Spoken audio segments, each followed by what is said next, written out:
বনশ্রীতে একজন স্বর্ণ ব্যবসায়ী, উনার নাম আনোয়ার হোসেন। উনার বাড়ির সামনে একটি সশস্ত্র ডাকাতি হয়। নিবিড়ভাবে কাজ করার পরে আমরা এই ঘটনাটি উদ্ঘাটন করতে সক্ষম হয়েছি। এই ঘটনায় 7 জন জড়িত ছিল, তার মধ্যে আমরা 6 জনকে গ্রেপ্তার করতে সক্ষম হই এবং ঘটনায় ব্যবহৃত অস্ত্রটিও আমরা উদ্ধার করি। অস্ত্রটি হচ্ছে 7.62 mm রিভলভার, স্বর্ণ, বিকৃত স্বর্ণের মূল্যবান 2,44,000 টাকা এবং একটি ব্যবহৃত মোটরসাইকেল, দুইটি মোটরসাইকেল ব্যবহার হয়, তার মধ্যে একটি মোটরসাইকেল আমরা উদ্ধার করি। যে রিং লিডার ছিল তার নাম হলো কাউসার, তারপরে খলিল, ফরহাদ, ব্যাকআপ ও রেকি পার্টিতে দায়িত্বরত ডাকাত ছিল সুমন, দুলাল চৌধুরী, 6 জনকে আমরা গ্রেপ্তার করি। 24 সালে ডাকাতি করে ফারহিন জুয়েলার্সে, সেটার মূল আসামি ইয়াসিন মাল, তারপরে দেলোয়ার, তাদেরকেও আমরা গ্রেপ্তার করি। এই ঘটনাটি উদ্ঘাটন করতে যেয়ে আমরা ওই সকল ডাকাত দলকে চিহ্নিত করতে সক্ষম হয়েছি এবং অচিরেই আমরা তাদেরকে গ্রেপ্তার করতে পারবো বলে সক্ষম হব।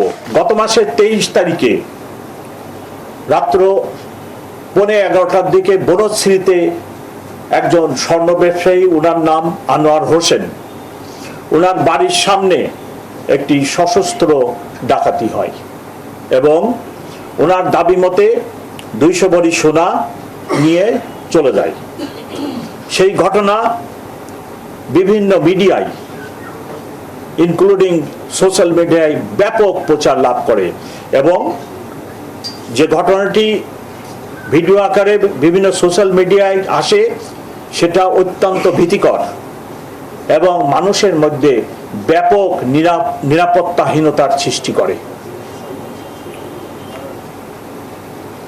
সেই জন্য আমি এই ঘটনাটি, এই ডাকাতির ঘটনাটি উদ্ঘাটনের জন্য আমার যে ডিটেকটিভ ব্রাঞ্চ, তাকে সর্বাত্মক চেষ্টা করে ডিটেকশনের দায়িত্ব দিই। গত মাসের 23 তারিখের ঘটনা, আজকে মার্চ মাসের 8 তারিখ। স্বাস্থ্যকর অল টাইম হানিকম, সব সময় অল টাইম হেলদি লাইফ। নিবিড়ভাবে কাজ করার পরে আমরা এই ঘটনাটি উদ্ঘাটন করতে সক্ষম হয়েছি। এই ঘটনায় 7 জন জড়িত ছিল, তার মধ্যে আমরা 6 জনকে গ্রেপ্তার করতে সক্ষম হই এবং ঘটনায় ব্যবহৃত অস্ত্রটিও আমরা উদ্ধার করি, 2 রাউন্ড গুলি সহ, সাথে স্বর্ণ, বিকৃত স্বর্ণের মূল্যবান 2,44,000 টাকা এবং একটি ব্যবহৃত মোটরসাইকেল, 2টি মোটরসাইকেল ব্যবহার হয়, তার মধ্যে একটি মোটরসাইকেলও আমরা উদ্ধার করি। যাদেরকে গ্রেপ্তার করা হয়েছে তাদের মধ্যে যে রিং লিডার ছিল তার নাম হলো কাউসার, তারপরে খলিল, ফরহাদ, ব্যাকআপ ও রেকি পার্টিতে দায়িত্বরত ডাকাত ছিল সুমন,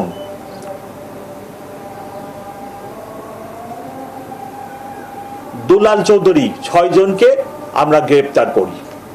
গ্রেপ্তার করে